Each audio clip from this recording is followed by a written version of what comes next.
പെന്തക്കുസ്തനാളിൽ മുൻമഴ പെയ്ച്ച പരമപിതാവേ പിന്മഴ നൽകാ. പെന്തക്കുസ്തനാളിൽ മുൻമഴ പെയ്ച്ച പരമപിതാവേ പിന്മഴ നൽകാ. പിന്മഴ പെയ്യണം, മാലിന്യം മാറേണം, നിഞ്ചനമുണർന്നു വേല ചെയ്യുവാൻ. പിന്മഴ പെയ്യണം, മാലിന്യം മാറേണം, നിഞ്ചനമുണർന്നു വേല ചെയ്യുവാൻ. പെന്തക്കുസ്തനാളിൽ മുൻമഴ പെയ്ച്ച പരമപിതാവേ പിന്മഴ നൽകാ. മഹത്വമുള്ള യെശയ്യാ പ്രവാചകന്റെ പുസ്തകം 30-ാം അധ്യായം. പാപത്തോട് പാപം കൂട്ടുവാൻ തക്കവണ്ണം എന്നെ കൂടാതെ ആലോചന കഴിക്കുകയും എൻ്റെ ആത്മാവിനെ കൂടാതെ സഖ്യത ചെയ്യുകയും ഫറവോൻ്റെ സംരക്ഷണത്തിൽ തങ്ങളെ തന്നെ സംരക്ഷിക്കേണ്ടതിനും മിസ്രയീമിൻ്റെ നിഴലിൽ ശരണം പ്രാപിക്കേണ്ടതിനും എൻ്റെ അരുളപ്പാടും ചോദിക്കാതെ മിസ്രയീമിലേക്ക് പോവുകയും ചെയ്യുന്ന മത്സരമുള്ള മക്കൾക്ക് അയ്യോ കഷ്ടം എന്ന് യഹോവ അരുളി ചെയ്യുന്നു. എന്നാൽ ഫറവോൻ്റെ സംരക്ഷണം നിങ്ങൾക്ക് നാണമായും മിസ്രയീമിൻ്റെ നിഴലിലെ ശരണം ലജ്ജയായും ഭവിക്കും. അവൻ്റെ പ്രഭുക്കന്മാർ സോവാനിൽ ആയി, അവൻ്റെ ദൂതന്മാർ ഫനേസിൽ എത്തിയിരിക്കുന്നു. അവരൊക്കെയും തങ്ങൾക്ക് ലജ്ജയും അപമാനവും അല്ലാതെ ഉപകാരമോ സഹായമോ പ്രയോജനമോ ഒന്നും വരാത്ത ഒരു ജാതി നിമിത്തം ലജ്ജിച്ചു പോകും. തെക്കേ ദേശത്തിലെ മൃഗങ്ങളെക്കുറിച്ചുള്ള പ്രവചനം, സിംഹി, കേസരി, അണലി, പറക്കുന്ന അഗ്നിസർപ്പം എന്നിവ വരുന്നതായി കഷ്ടവും ക്ലേശവുമുള്ള ദേശത്തു കൂടി അവർ ഇളം കഴുതപ്പുറത്ത് തങ്ങളുടെ സമ്പത്തും ഒട്ടകപ്പുറത്ത് തങ്ങളുടെ നിക്ഷേപങ്ങളും കയറ്റി തങ്ങൾക്ക് ഉപകാരം വരാത്ത ഒരു ജാതിയുടെ അടുക്കൽ കൊണ്ടുപോകുന്നു. മിസ്രയീമിനത്രേ സഹായം വ്യർത്ഥവും നിഷ്ഫലവുമത്രേ. അതുകൊണ്ട് ഞാൻ അതിന് അനങ്ങാതിരിക്കുന്ന സാഹസക്കാർ എന്ന് പേർ വിളിക്കുന്നു. നീ ഇപ്പോൾ ചെന്ന് വരും കാലത്തേക്ക് ഒരു ശാശ്വത സാക്ഷ്യമായിരിക്കേണ്ടതിന് അവരുടെ മുമ്പാകെ അതിനെ ഒരു പലകയിൽ എഴുതി ഒരു രേഖയായി കുറിച്ചു വയ്ക്കുക.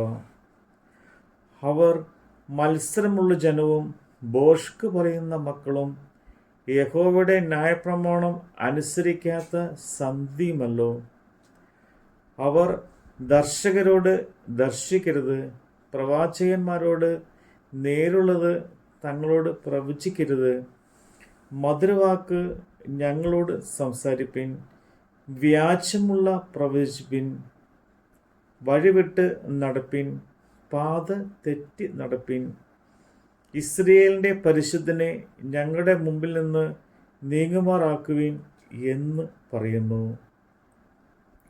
ആകയാൽ ഇസ്രയേലിൻ്റെ പരിശുദ്ധൻ ഇപ്രകാരം അരുളി ചെയ്യുന്നു: നിങ്ങൾ ഈ വചനത്തെ നിരസിച്ചു കളയുകയും പീഡനത്തിനും വക്രതയിലും ആശ്രയിച്ച് ചാരി നിൽക്കുകയും ചെയ്യുന്നതുകൊണ്ട് ഈ അകൃത്യവും നിങ്ങൾക്ക് ഉയർന്ന ചുവരിൽ ഉന്തി നിൽക്കുന്നതും പെട്ടെന്ന് ഒരു മാത്ര കൊണ്ട് വീഴുന്നതുമായ ഒരു പൊട്ടൽ പോലെ ആയിരിക്കും.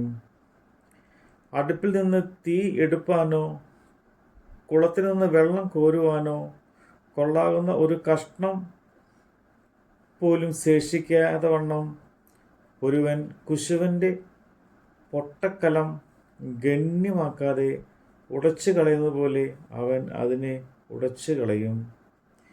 ഇസ്രയേലിൻ്റെ പരിശുദ്ധനായി യഹോവയായ കർത്താവ് ഇപ്രകാരം അരുളി ചെയ്യുന്നു: മനം തിരിഞ്ഞ് മടങ്ങി വരുന്നാൽ നിങ്ങൾ രക്ഷിക്കപ്പെടും.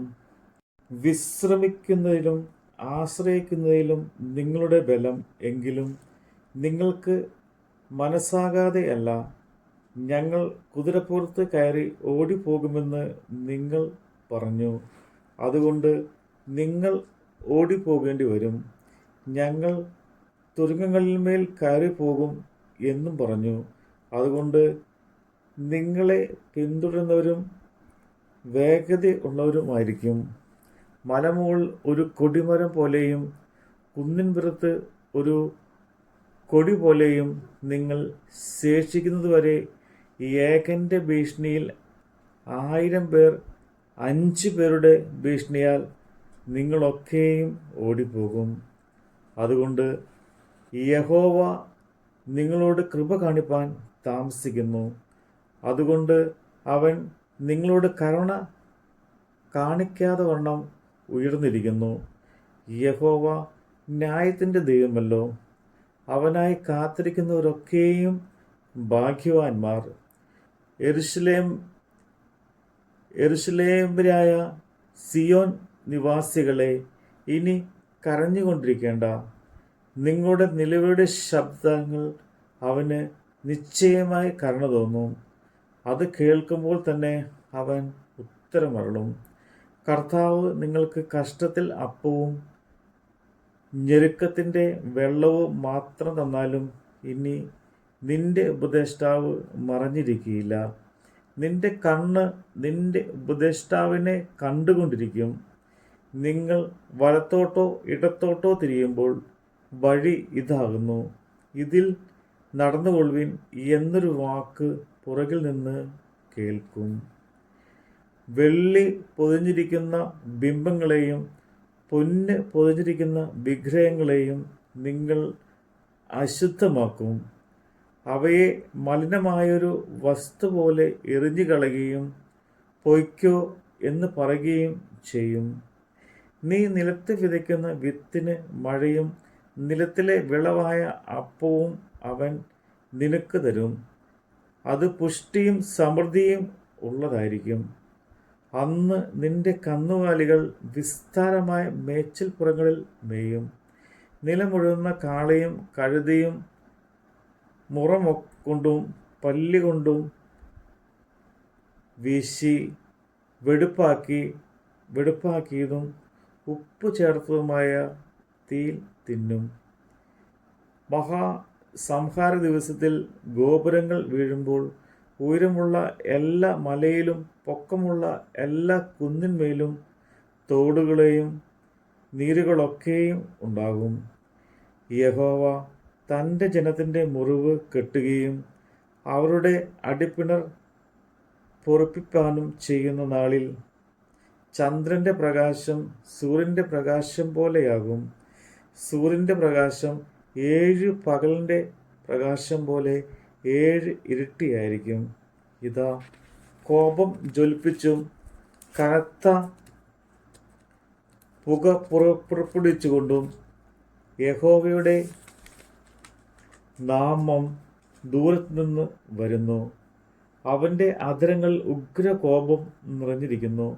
അവൻ്റെ നാവ് ദഹിപ്പിക്കുന്ന തീ പോലെയും ഇരിക്കുന്നു. ജാതികളെ നാശത്തിൻ്റെ അരിപ്പ കൊണ്ട് അരിക്കേണ്ടതിന് അവൻ്റെ ശ്വാസം കവിഞ്ഞൊഴുകുന്നതും കഴുത്തോളം വെള്ളമുള്ളതും